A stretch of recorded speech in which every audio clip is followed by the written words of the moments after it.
Hi hello guys welcome back to Aadya colourful.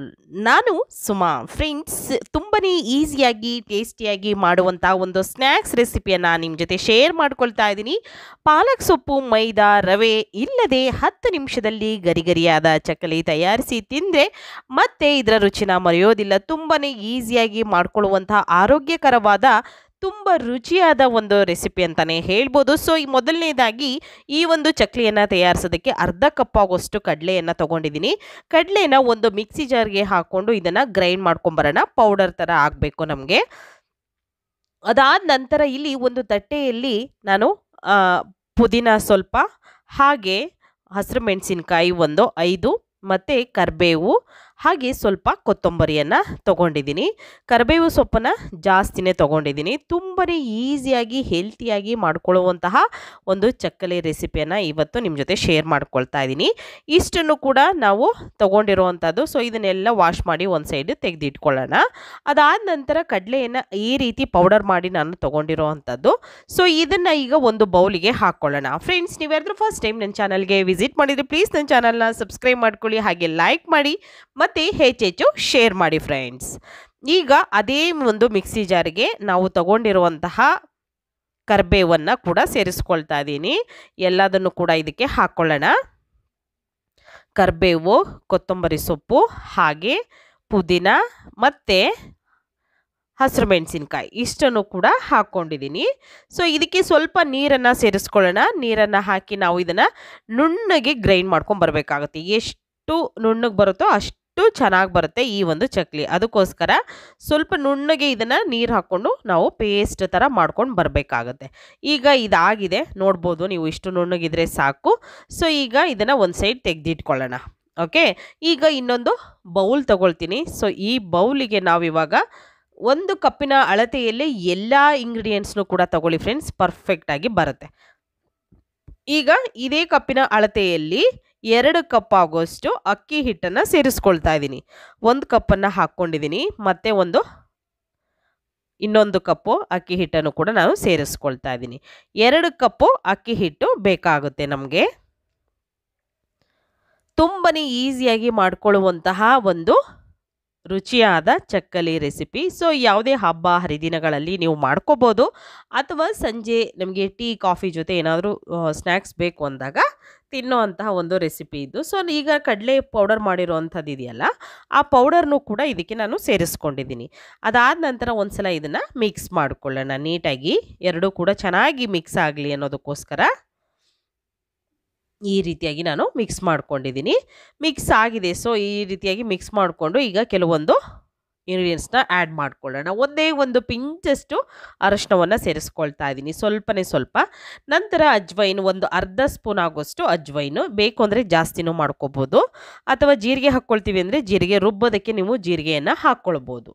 Okay, so ಅದಾದ ನಂತರ ರುಚಿಗೆ ತಕ್ಕಷ್ಟು ಉಪ್ಪನ್ನು ಕೂಡ ಸೇರಿಸ್ಕೊಳ್ತಾ ಇದ್ದೀವಿ. ಉಪ್ಪನ್ನು ನೋಡಿಕೊಂಡು ಉಪಯೋಗಿಸಿ. ಹೆಚ್ಚು ಆದರೆ ನಾವು ಏನು ಮಾಡೋಕ್ಕಾಗೋದಿಲ್ಲ, ರೆಸಿಪಿನೇ ಕೆಟ್ಟೋಗುತ್ತೆ. ಸೊ ಕಡಿಮೆ ಇದ್ದರೂ ಕೂಡ ಆಮೇಲೆ ನೋಡಿಕೊಂಡು ಉಪ್ಪನ್ನು ಸೇರಿಸ್ಕೊಳ್ಬೋದು. ಅದಕ್ಕೋಸ್ಕರ ಅದಾದ ನಂತರ ನಾವು ಬಿಳಿ ಎಳ್ಳನ್ನು ಹಾಕ್ಕೊಳ್ತಾ ಇದ್ದೀವಿ. 1 ಸ್ಪೂನ್ ಆಗುವಷ್ಟು ಬಿಳಿ ಎಳ್ಳನ್ನು ನಾನು ಸೇರಿಸ್ಕೊಳ್ತಾ ಇದ್ದೀನಿ. ಇಷ್ಟ ಇದ್ದರೆ ಹಾಕ್ಕೊಳ್ಳಿ, ಇಲ್ಲ ಅಂತಂದರೆ ಎಳ್ಳನ್ನು ಸ್ಕಿಪ್ ಮಾಡ್ಬೋದು. ಇದಕ್ಕೆ ನೀವು ಬೇಕು ಅಂದರೆ ಸೋಡಾನು ಕೂಡ ಉಪಯೋಗಿಸ್ಬೋದು, ಆದರೆ ನಾನು ಯಾವುದನ್ನು ಕೂಡ ಹಾಕ್ಕೊಳ್ಳೋದಿಲ್ಲ. ಅದಾದ ನಂತರ ಇಲ್ಲಿ ಬಿಸಿ ಎಣ್ಣೆ ಅಥವಾ ಬೆಣ್ಣೆ ಇದ್ದರೆ ಬೆಣ್ಣೆ ಕೂಡ ಹಾಕ್ಕೊಳ್ಬೋದು, ಕಾಯಿಸಿರೋ ಅಂಥದ್ದು. ಅದನ್ನು ನಾನು ಎಣ್ಣೆಯನ್ನು ಸೇರಿಸ್ಕೊಂಡು ಈಗ ಮಿಕ್ಸ್ ಮಾಡ್ಕೊಳ್ತಾ ಇದ್ದೀನಿ ನೀಟಾಗಿ. ಈ ರೀತಿಯಾಗಿ ಮಿಕ್ಸ್ ಮಾಡಿಕೊಂಡು ಒಂದು ಸಲ, ಬಿಸಿ ಎಣ್ಣೆ ಅಂದರೆ ತುಂಬಾ ಸುಡ್ತಾ ಇರಬೇಕು, ಆ ಥರ ಇದ್ದಾಗಲೇ ಅದು ಚೆನ್ನಾಗಿ ಬರೋದು.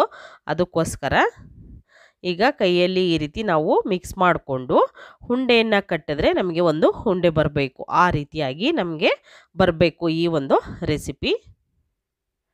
ನೋಡಿ, ಈ ರೀತಿಯಾಗಿ ಇರಬೇಕು. ಇದು ಇವಾಗ ಪರ್ಫೆಕ್ಟಾಗಿ ಆಗಿದೆ.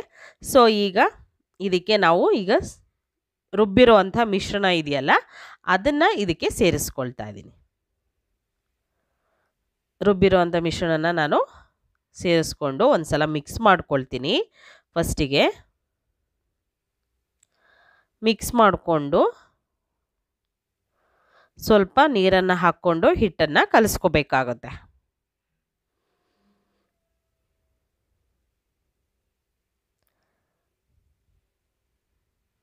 ಜಾರನ್ನು ತೊಳೆದು ಸ್ವಲ್ಪ ಹಾಕ್ಕೊಂಡಿದ್ದೀನಿ.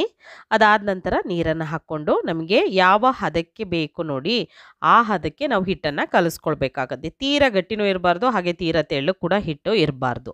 ಕರೆಕ್ಟಾಗಿ ಮೀಡಿಯಮ್ ಆಗಿ ಹಿಟ್ಟನ್ನು ಕಲಿಸ್ಕೋಬೇಕು. ಹಿಟ್ಟನ್ನು ಕಲಿಸ್ಕೊಳ್ಳೋದು ಕೂಡ ತುಂಬಾ ಇಂಪಾರ್ಟೆಂಟು ಚಕ್ಲಿ ಮಾಡಬೇಕಾದ್ರೆ. ತೀರಾ ತೆಳ್ಳಗಾದರೆ ಕಟ್ಟಾಗ್ಬಿಡುತ್ತೆ ಅಲ್ಲಲ್ಲಿ. ಸೊ ಅದಕ್ಕೋಸ್ಕರ ಸ್ವಲ್ಪ ಟೈಟ್ ಇರಬೇಕು ಹಿಟ್ಟು.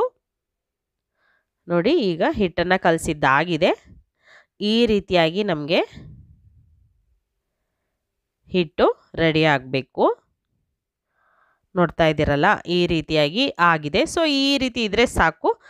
ಇದನ್ನು ಒಂದು 2 ನಿಮಿಷ ನಾವು ಬೇಕು ಅಂದರೆ ರೆಸ್ಟಿಗಿಡಿ, ಪರವಾಗಿಲ್ಲ. ನಾವು ರೆಡಿ ತಕ್ಷಣಕ್ಕೆ ನಾವು ಚಕ್ಲಿಯನ್ನು ಮಾಡ್ಕೊಳ್ತೀವಿ ಅಂದರೆ ರೆಡಿ ನೀವು ಮಾಡ್ಕೋಬೋದು. ಯಾಕೆ ಅಂದರೆ ಇದಕ್ಕೆ ರವೆ ಏನು ಕೂಡ ಹಾಕಿರೋದ್ರಿಲ್ಲ. ಸೊ ಅದರಿಂದ ಈ ನಾವು ರವೆ ಹಾಕಿಲ್ವಲ್ಲ, ಅದಕ್ಕೋಸ್ಕರ ಏನು ನೀವು ತಕ್ಷಣಕ್ಕೆ ಮಾಡ್ಕೋಬೋದು. ರವೆ ಹಾಕಿದರೆ ಮಾತ್ರ ಒಂದು 5-10 ನಿಮಿಷ ನೀವು ರೆಸ್ಟಿಗೆ ಬಿಡಬೇಕಾಗುತ್ತೆ. ಅದಾದ ನಂತರ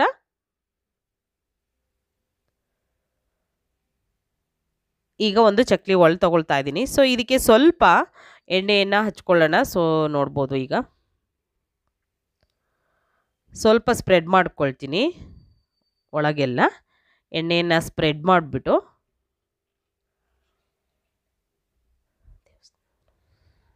ಈಗ ಈ ರೀತಿ ಮಾಡಿಕೊಂಡು ಒಂದು ಚಿಕ್ಕ ಉಂಡೆಗಳನ್ನಾಗಿ ಮಾಡ್ಕೊಳ್ಳೋಣ. ಮಾಡಿದ ನಂತರ ಇದಕ್ಕೆ ಸೇರಿಸ್ಕೊಳ್ಳೋಣ. ನೋಡಿ, ಫುಲ್ಫಿಲ್ ಮಾಡಿಕೊಂಡು ನಾವು ಅದಾದ ನಂತರ ಅದರ ಲಿಡ್ಡನ್ನು ಕ್ಲೋಸ್ ಮಾಡ್ಕೊಳ್ಳೋಣ.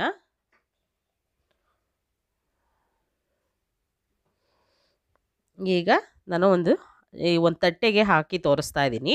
ಸೊ ನೀವು ರೌಂಡ್ ಶೇಪಲ್ಲಿ ಬೇಕು ಅಂದರೂ ರೌಂಡ್ ಶೇಪಲ್ಲೂ ಕೂಡ ನೀವು ಚಕ್ಲಿಯನ್ನು ಮಾಡ್ಕೋಬೋದು. ಸೊ ಈ ರೀತಿಯಾಗೂ ಕೂಡ ನೀವು ಮಾಡ್ಕೋಬೋದು. ಅದಕ್ಕೋಸ್ಕರ ನಾನು ಹೀಗೆ ತುಂಬ ಈಸಿಯಾಗಿ ಮಾಡ್ಕೊಳ್ಳೋ ಅಂಥ ಒಂದು ವಿಧಾನ ತಿಳಿಸ್ಕೊಡ್ತಾ ಇದ್ದೀನಿ.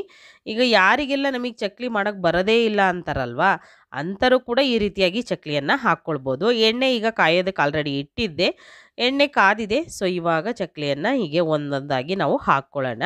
ಬೇಕು ಅಂತ ಅಂದರೆ ನೀವು ರೌಂಡ್ ಶೇಪಲ್ಲಿ ಮಾಡ್ಕೊಳ್ತೀವಿ ಅಂತ ಅಂದರೆ ನೀವು ಫಸ್ಟಿಗೆ ಈ ಚಕ್ಲಿಯನ್ನು ಮಾಡಿಕೊಂಡು ನಂತರ ಎಣ್ಣೆಯಲ್ಲಿ ಬಿಡಬೇಕಾಗುತ್ತೆ.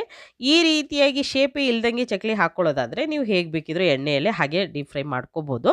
ಸ್ಟವ್ನ ಆದರೆ ಲೋ ಫ್ಲೇಮಲ್ಲಿ ಇಟ್ಕೊಳ್ಳಿ. ಅದರ ಬಿಸಿ ಕೈಗೆ ತೆಗೆರೆ ಸ್ವಲ್ಪ ಸುಡುತ್ತೆ. ಅದಕ್ಕೋಸ್ಕರ ನೀವು ಸ್ಟವ್ನ ಲೋ ಫ್ಲೇಮಲ್ಲಿ ಇಟ್ಕೊಂಡು ಹೀಗೆ ಚಕ್ಲಿಯನ್ನು ಹಾಕ್ಕೊಳ್ಳಿ. ಅದಾದ ನಂತರ 2 ಸೈಡ್ ಕೂಡ ಸ್ವಲ್ಪ ಕಲರ್ ಚೇಂಜ್ ಆಗೋ ಹಾಗೆ ಫ್ರೈ ಮಾಡ್ಕೊಳ್ಳೋಣ. ಫ್ರೈ ಮಾಡಿಕೊಂಡು ಅದಾದ ನಂತರ ನಾವು ತೆಗಿಬೇಕಾಗುತ್ತೆ. ಸೊ ಈಗ ಒಂದು ಸೈಡ್ ಇದು ಬೇಯ್ತಾ ಇದೆ. ಸ್ಟವ್ನ ಲೋ ಫ್ಲೇಮಲ್ಲಿ ಇಟ್ಕೊಂಡೆ ನಾನು ಬೇಯಿಸ್ಕೊಳ್ತಾ ಇದ್ದೀನಿ.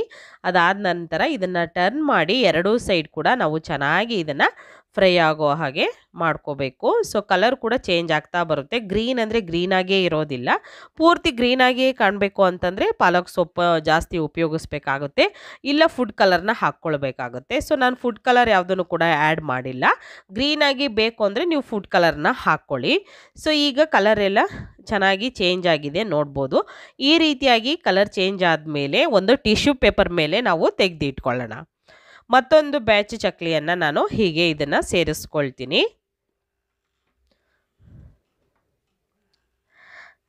ನೋಡಿ ಈಗ ಆಗಿದೆ.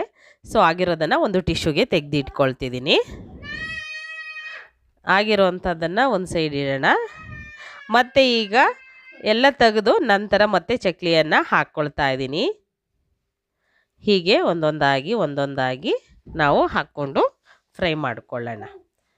ಸೊ ಈಗ ನೋಡ್ತಾ ಇದ್ದೀರಲ್ಲ, ಈ ರೀತಿಯಾಗಿ ಆಗಿದೆ. ಸೊ ಇದನ್ನು ಕೂಡ 2 ಸೈಡ್ ಕೂಡ ಚೆನ್ನಾಗಿ ಬೇಯಿಸ್ಕೊಳ್ಳೋಣ. ಕಲರ್ ಚೇಂಜ್ ಆಗೋ ಹಾಗೆ ಬೇಯಿಸ್ಕೊಂಡು ನಂತರ ನಾವು ಫ್ರೈ ಮಾಡಿಕೊಂಡು ಇದನ್ನು ತೆಗಿಬೇಕಾಗುತ್ತೆ. ಈಗ 2 ಸೈಡ್ ಕೂಡ ಇದನ್ನು ಕೂಡ ಫ್ರೈ ಮಾಡಿಕೊಂಡು ತಗೊಳ್ಳೋಣ. ಫ್ರೆಂಡ್ಸ್, ನಿಮಗೆ ಯಾವುದಾದ್ರೂ ಹೊಸ ರೆಸಿಪಿಗಳು ಬೇಕು ಅಂದರೆ ದಯವಿಟ್ಟು ಕಾಮೆಂಟ್ ಸೆಕ್ಷನಲ್ಲಿ ತಿಳಿಸಿ. ಖಂಡಿತವಾಗ್ಲೂ ನಿಮ್ಗೆ ಇಷ್ಟ ಆಗುವಂಥ ರೆಸಿಪಿಗಳನ್ನು ನಾನು ಶೇರ್ ಮಾಡ್ತೀನಿ. ಸೊ ತುಂಬಾ ರುಚಿಯಾಗಿ ಈಸಿಯಾಗಿ ಮಾಡುವಂತಹ ಒಂದು ಪಾಲಕ್ ಸೊಪ್ಪು ಮೈದಾ ರವೆ ಇಲ್ಲದೆ ಮಾಡುವಂತಹ 10 ನಿಮಿಷದಲ್ಲಿ ಆಗುವಂಥ ಗರಿಗರಿಯಾದ ಚಕ್ಲಿಯನ್ನು ತಯಾರಿಸೋ ವಿಧಾನವನ್ನು ತಿಳಿಸ್ಕೊಟ್ಟಿದ್ದೀನಿ. ಇವತ್ತಿನ ವಿಡಿಯೋ ಇಷ್ಟ ಆಗಿದ್ರೆ ಚಾನಲ್ನ ಸಬ್ಸ್ಕ್ರೈಬ್ ಮಾಡ್ಕೊಳ್ಳಿ. ಇವತ್ತಿನ ವಿಡಿಯೋ ಇಲ್ಲಿ ಮುಗಿಸ್ತಾ ಇದ್ದೀನಿ. ಮತ್ತೆ ಇನ್ನೊಂದು ಹೊಸ ವಿಡಿಯೋ ಜೊತೆ ಬರ್ತೀನಿ. ಅಲ್ಲಿವರೆಗೂ ಟೇಕ್ ಕೇರ್, ಬಾಯ್.